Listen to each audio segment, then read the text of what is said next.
indépendante pour porter haut votre revendication.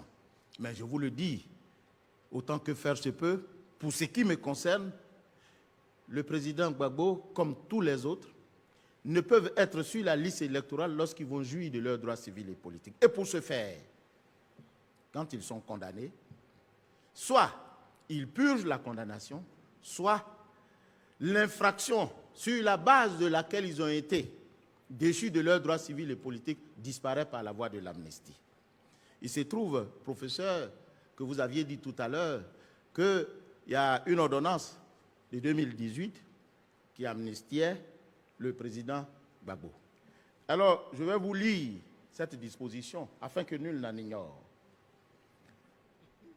Bénéficient d'une amnistie les personnes poursuivies ou condamnées pour des infractions en lien avec la crise post-électorale de 2010 ou des infractions contre la sûreté de l'État commises après le 21 mai 2011 à l'exclusion des personnes en procès devant une juridiction pénale internationale ainsi que les militaires et les membres des groupes armés.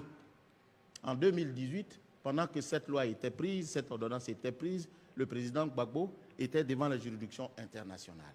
Mais toute chose dite, il faut retenir qu'il ne ressortit pas à la commission électorale indépendante de statuer sur l'état d'un citoyen. Si le ministère de la Justice constate que le président Gbagbo ne mérite plus d'être sur la liste des personnes déchues, le ministère va saisir la commission électorale indépendante et nous allons aviser. On aura failli lorsque sur cette liste, il y a des personnes qui n'y figurent pas et que par notre propre mouvement, on les a radiées par notre fait.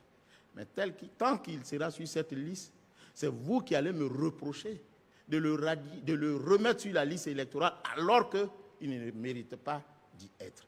Donc voilà, nous sommes tenus par la rigueur de la loi dont vous êtes les initiateurs.